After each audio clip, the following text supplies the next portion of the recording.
Bawat wala po. Alam naman nila ang possibility niya na it's just a matter of months actually. Kung manalo si Inday pagka-presidente, saan ito Ambil akong bag, baby. Tomato. May, ambil akong bag. Pupus ito. Kaya kailangan si Turi, trabaho mo nila yan. Kailangan piligilan na hindi lang piligilan si Inday. Tatakbo ng presidente yan. Lalo na ngayon, nag-generate tuloy ng simpatiya. Putang inang mag-plus yan. Pag ilang months na, ibang presidente na naman, saan ito papulutin ito mga to? Ang problema, katrabaho lang ito, happen to be, ako, naiintindihan ko. Kaya, sinabi ko, this madness has to end. Sino kasama niyo, ma'am? Hindi pa sinasabi. Ano lang kasi is, ang procedure kasi, let me be very frank with you. When you are placed under arrest, you have to submit to the person in authority making the arrest. Then, when you are already arrested and maybe detained, then you have to start the machinery of justice role. We go to the Supreme Court. Pag hindi, ako, dumaan ako sa okay na sa akin. Nothing to lose na ako. Nothing to lose. Absolutely nothing. Hindi ba rin ako sabihin mo kulong ng habang buhay? Wala ako.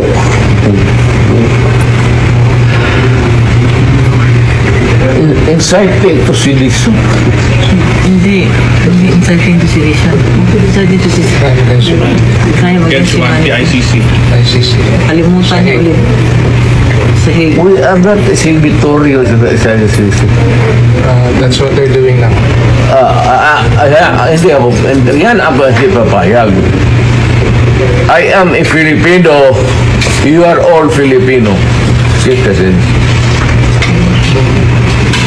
Ako, pag nagkasala, you prosecute me in Philippine courts with the Filipino judge, the Filipino prosecutor, and magpakulong ako dito sa bayan ko. Kung sakali. They're preparing you to bring you to The Hague. I am sure. I am very sure. I'm a lawyer. Abogado ka man.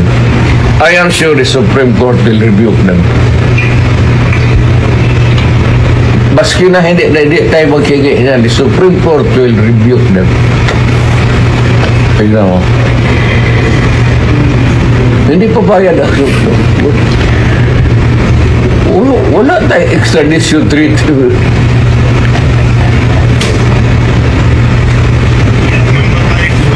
At saka nag-withdraw na tayo. Bakit mo ako dadalhin doon sa international body na hindi na tayo withdraw? That's a big question. Kaya nga, ano ito sila sa Supreme Court, tignan mo. Whether rightly or wrongly ang decision na mag-withdraw tayo sa ICC, the fact that we are already not a member. So, dapat intindihin ng mga abogado yan, pati sila, they should, ay ko naman, ask them seriously again. Kasi, malapit ka na mag-retire. So, just ask them, sigurado ba kayo dito? Kasi hindi na tayo membro ng ICC.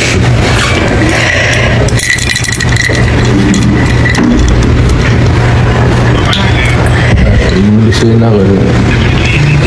Kaya sabihin lang doon ng drama. Hindi alam, sabihin mo totoo, hindi alam nila yan. Matanda ka na, kailangan mo bisiin na.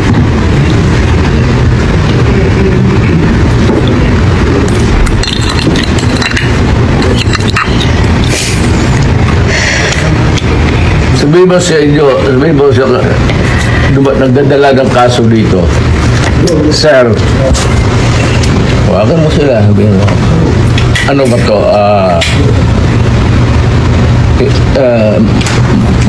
May bariyan kasi. Pero kung sasama ako sa iyo, huwag kang magtingin dyan, sasama ako sa iyo.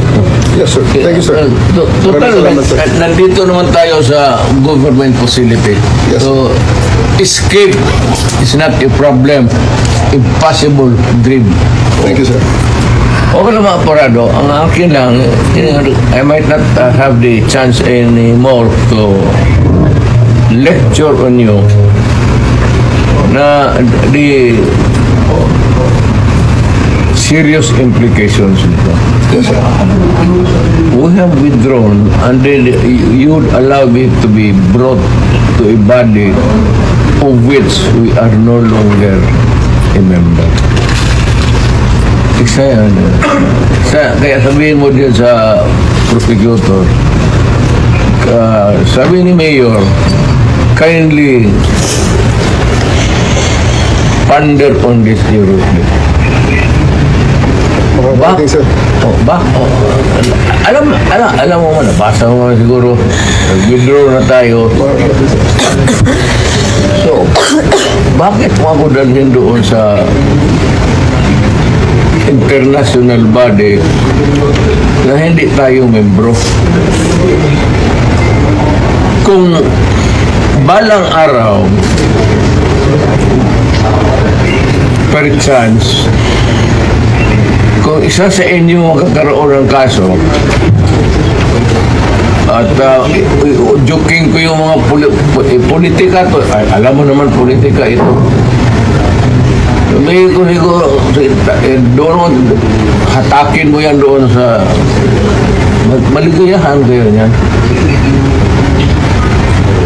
I'm reminding you, not because I want to, I'm not berating you actually.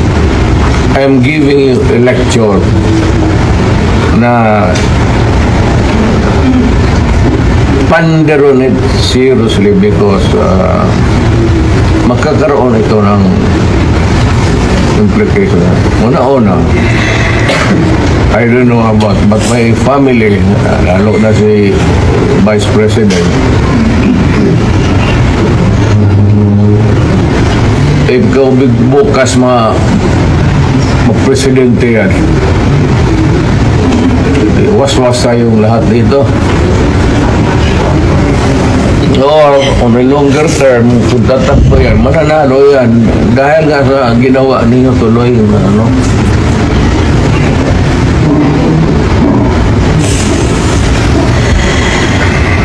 Hindi kasi ako ang nakiusap. Kung ako ang kausap mo kanina sa sabihin ko sa iyo kutsi mo,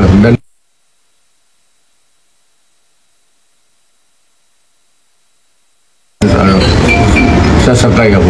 Yes, thank you, sir. Andiyan, sir, may bus tayo, sir, sa labas. Kasama, sir, ang family mo, sir. Four of you. Hindi ko na, wala. Iwan ko na. You can have a choice of 3 other companions, sir. Please. Wala. Abogado. Yes, sir. Wala man kayong ano. Wala. What's the worst that, kasi ito rin, what's the worst that they can, Hague. Malayo masyado yung Hague. Doon ka nga dalahin eh. They're actually bringing you to the Hague. Yun ang sinabi ni General Torres. That is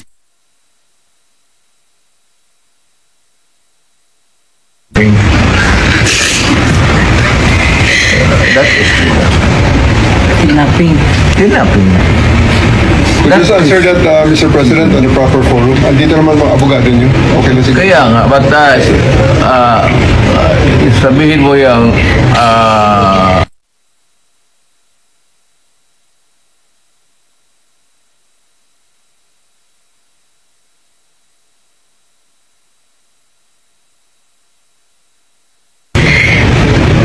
ICC is out of the question. Ugin ang taga-siyudad sa Davao Nagampo, katauhan sa nasod sa Pilipinas, makabalik si Mayor Rudy, si Tatay Digong, dinhi sa tuwang nasod sa siyudad sa Davao, nga city, na mas labing madaling panahon.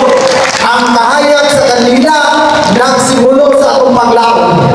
Walay imposible sa pag-ampo, hinungdan nga niya kita karon nagkatigom alang sa hinusang pag-ampo o pagpadaya sa atong tagsa-tagsa nga gibati isip Davao, isip Pilipino. Yes, inoon ka, sakit niya mo na hulungan. Ulo gusto na ko, gusto ko ka na magpakita o ka. Kaya naman, energy ka, pero I know ang inyo sa muna ay yung mga kasing-kasing na naakaroon sa mausap sa buwang di pangbati karoon. Parehas na gibati, lagok na kaita. Lagok na kaita. Pero ni ana ta sa sitwasyon nga bisan sa atong kalagok padayon ta nanimuha nga dunay peaceful resolution kini atong problema sa atong nasod. Sige, karon taon partner, ako ang inyong madungog ang tagsa-tagsa sa mga opinion, tagsa-tagsa sa mga gipangbati na ipadayag sa tuwa mga resource person o mga newspaper na to karong panahon na. Gikan sa ordinaryong Pilipino, Hangtod sa mga opisyales na naglingkod, yes, magpadayag sa ilang gibati o sentimento ngadto sa atong gobyerno. okay, Usa ka mapadayon, atong i-recognize ang mga tao na ganina pa ni sila nagla nga magsugod